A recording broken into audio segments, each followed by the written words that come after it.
మంచి మోతకాకులు తెంపుకొచ్చి ఇత్తార్లు కుట్టి ఇత్తార్లల్లా భోజనం ప్లాస్టిక్ తినలే. ఇప్పుడు ప్లాస్టిక్ తింటాన్రు. 30 ఏళ్ళకే కీళ్ళు అరుగుతున్నాయి. కెనికెల నీళ్ళు, మందులేసిన తిండ్లు, ఓటర్ ఫుడ్లు, ప్లాస్టిక్ ఇత్తార్లల్లా భోజనం, ప్లాస్టిక్ గిలాసాలల్లా చాయ్ తాగుడు. ఆరోగ్యాలు పాడు చేసుకోకుండ్రు బిడ్డ. నేను ఒక తల్లి లెక్క చెప్తాన్నా. మీరు స్టూలు గిలాసాలల్లా చాయ్ తాగుండ్రి, స్టూలు పల్లెలల్లా అన్నం తినుండ్రి, కానీ ప్లాస్టిక్ వాడకుండ్రి.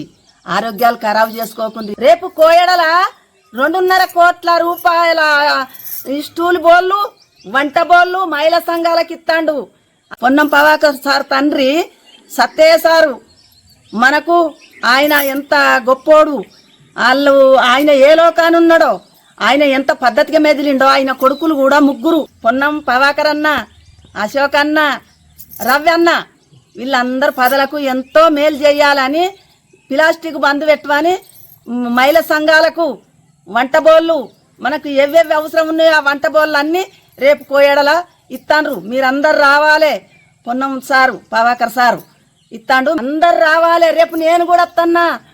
గవర్నరు, 4 మంత్రులు, పొన్నం ప్రభాకర్ అన్న, నేను అందరము కోయట్లా అక్కడ అందరం కలవాలి. సంతోషంగా ఉండాలని, ఆరోగ్యాలు కాపాడుకోనని చెప్తున్నా. అందరికీ నమస్తే.